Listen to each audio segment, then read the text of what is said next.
Leitura em áudios do livro Mulheres Improváveis, as mulheres que Deus está levantando neste tempo, de Viviane Martinello, pela editora Vida, capítulo 8, cortadas não, podadas.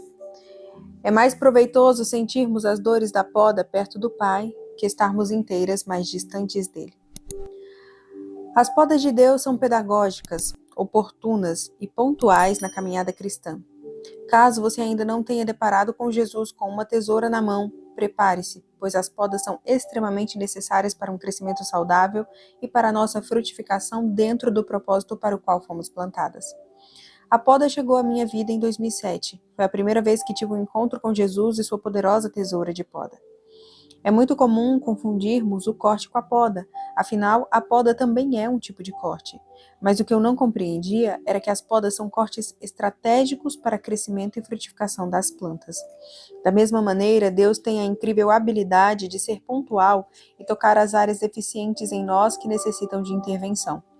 Existe uma grande diferença entre a poda e o corte de uma árvore. Mesmo que ambos envolvam cortes, facas, machados e tesouras apropriadas, a diferença reside no local a ser aferido com o corte, não no instrumento que será utilizado. Os cortes podem nos aparar, nos melhorar e nos limpar de situações e sentimentos vazios e sujos, mas podem também nos matar e arrancar a vida que nos restava. Já as podas são precisas para potencializar a frutificação e o crescimento. Um golpe a esmo de uma faca é um corte, mas um bisturi na mão de um médico é cura. É assim que vejo as podas de Deus, cirúrgicas e pontuais. Tem a precisão de um cirurgião.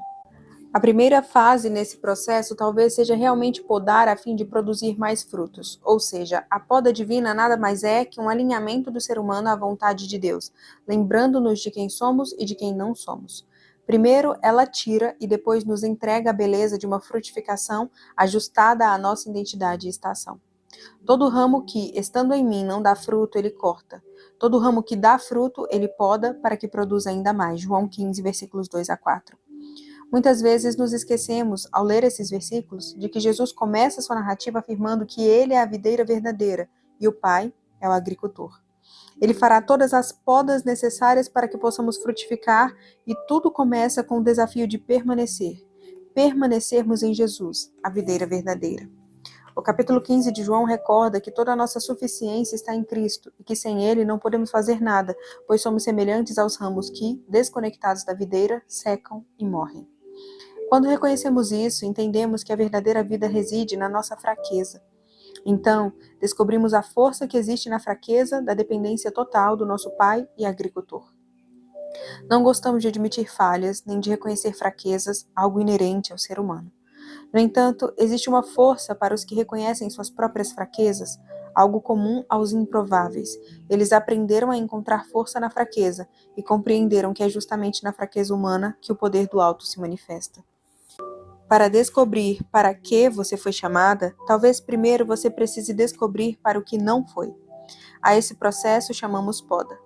Quando você entende quem é, passa a frutificar naturalmente. No entanto, esse processo inicia com muitas frustrações, advindas de tentativas de ser quem você não é e de fazer algo para o qual não foi chamada nem habilitada. Portanto, ser interrompida por meio da poda divina pode consistir em um valioso avanço. Encontrando força na fraqueza. Se existe algo que tenho aprendido caminhando com as mulheres é que não gostamos de demonstrar fraqueza.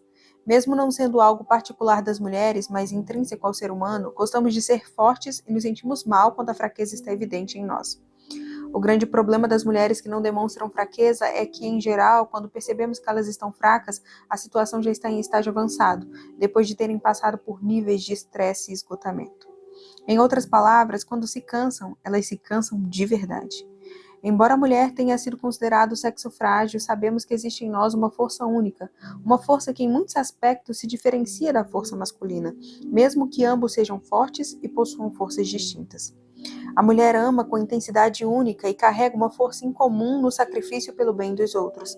Ela não tem força física para construir paredes e colunas, mas tem a força para edificar um lar com sabedoria e graça. Mulheres são resilientes na dor e não fogem dos desconfortos para ajudar alguém. Mesmo assim, não podem andar apoiadas em sua própria força. Quando decidimos andar com as nossas próprias forças, caminhamos segundo a tendência do sexo feminino de querer controlar tudo, e com isso geramos desgastes e problemas que poderiam ser evitados se o nosso coração descansasse em Deus. No entanto, é nos momentos de caos que as motivações do nosso coração costumam ser reveladas. O que poderia ser para muitas de nós situações de tempestade, Deus chama de luz, porque desnudam o nosso interior diante dos nossos olhos, assim como nos momentos de fraquezas, Deus se manifesta revelando algo em nosso interior que não conhecíamos. Em meio aos furacões da vida, o que estava oculto é exposto. É sábio pôr em prática o benefício da dúvida e ponderar a respeito da possibilidade de estarmos erradas e de as pessoas estarem certas. As tempestades ou vulnerabilidades nos ajudam nesse processo, pois Deus não quer revelar as nossas fraquezas para nos envergonhar, mas para que sejamos curadas. Em nosso negativismo, quando dizemos que tudo deu errado, o céu nos contempla e vê as coisas dando certo. Por isso, precisamos aprender a nos desprender do que achávamos correto para abraçarmos aquilo que Deus está dizendo ser correto, pois os pensamentos do Senhor não são os nossos pensamentos. Os caminhos dele não são os nossos caminhos, e o convite do Pai é que abracemos os pensamentos e os caminhos dele para nós. Mas ele me disse: minha graça é suficiente a você, pois o meu poder se aperfeiçoa na fraqueza. Portanto, eu me gloriarei ainda mais alegremente em minhas fraquezas, para que o poder de Cristo repouse em mim. Por isso, por amor de Cristo, regozijo-me nas fraquezas, nos insultos, nas necessidades, nas perseguições, nas angústias, pois quando sou fraco é que sou forte. 2 Coríntios 12, versículos 9 e 10 na versão NVI. A natureza humana não costuma alegrar-se com fraquezas, privações, injustiças, perseguições ou desventuras, pois somos contrários a isso. É comum, quando passamos por períodos de perseguição e dor, sentirmos medo, raiva e todo tipo de sentimentos ruins, menos alegria. No entanto, como Paulo, devemos nos gloriar mais alegremente nas nossas fraquezas, uma vez que por meio delas o poder de Cristo se aperfeiçoa em nós. Este é o princípio da verdadeira felicidade dos que pertencem ao reino de Deus. Assim como fez com Paulo, Deus teve que ensinar o profeta Jeremias, muitos séculos antes, a deixar de lado o que ele pensava saber e tocar em sua boca para que as palavras de Deus dessem a ele uma nova perspectiva da realidade. Então o Senhor estendeu a mão, tocou minha boca e disse: veja, coloquei minhas palavras em sua boca. Hoje lhe dou autoridade para enfrentar nações e reinos, para arrancar e derrubar, para destruir e arrasar, para edificar e plantar. Jeremias 1, versículos 9 e 10. Em muitos casos, Deus precisa tocar em nós primeiro, desconstruir e derrubar as nossas concepções e reações costumeiras para poder implantar em nós a autoridade de edificar e plantar, que é resultado da nossa sujeição aos processos de arrancar e derribar do Senhor sobre nós. A verdade é que o poder de Deus se manifesta em meio às nossas fraquezas. Nos momentos de dúvida, medos, fracassos, dores e dificuldades, descobrimos uma força que não é nossa, pois onde quer que habite a fraqueza humana, o poder do céu se estabelece. Deus tem um propósito nas tribulações. Ele sempre encontra um caminho para que as nossas tribulações e as nossas fraquezas contribuam para o nosso benefício. Não só isso, mas também nos gloriamos nas tribulações, porque sabemos que a tribulação produz perseverança.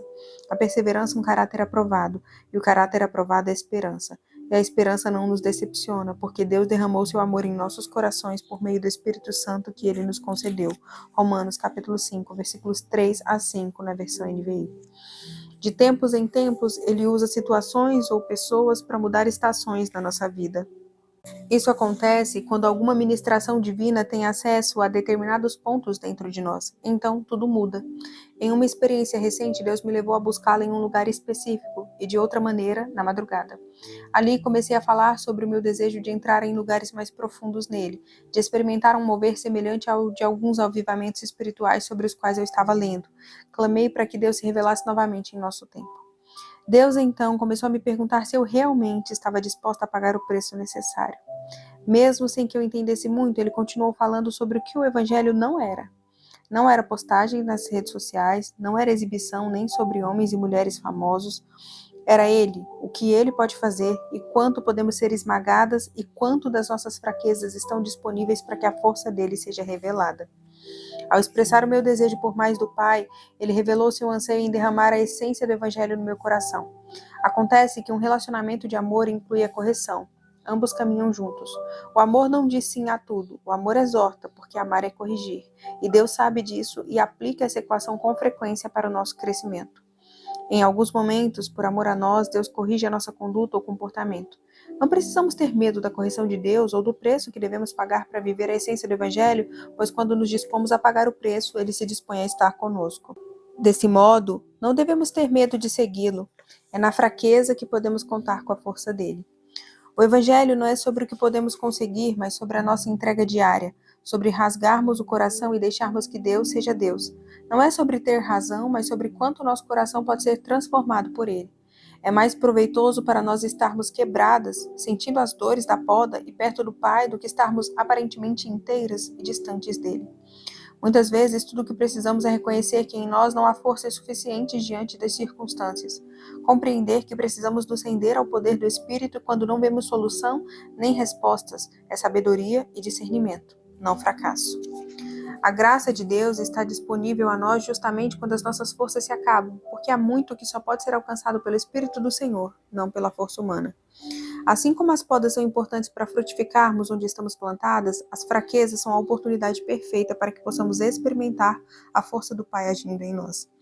Nesse sentido, é bom lembrar que precisamos de maturidade para entender, sabedoria para escolher e obediência para nos render à poda de Deus. Sei que você, talvez como eu, gostaria de ter uma borracha mágica para apagar determinados momentos da nossa história. Momentos, situações e lugares sobre os quais nos perguntamos por que estão ali. Lembranças e sensações que não gostaríamos de voltar a sentir. Mas sabe de uma coisa? Descobri que é exatamente nesses pontos da nossa história que Deus escolheu derramar sua graça sobrenatural, seu amor e perdão. Se pararmos para pensar, percebemos que esses momentos difíceis foram verdadeiros portais para um novo tempo na nossa história e que muito provavelmente tenha sido nos lugares de vergonha que Ele derramou dupla honra sobre nós. Em lugar de vergonha, vocês terão dupla honra. Em lugar de afronta, exultarão na herança recebida. Por isso, em sua terra possuirão o dobro e terão perpétua alegria. Isaías 61:7.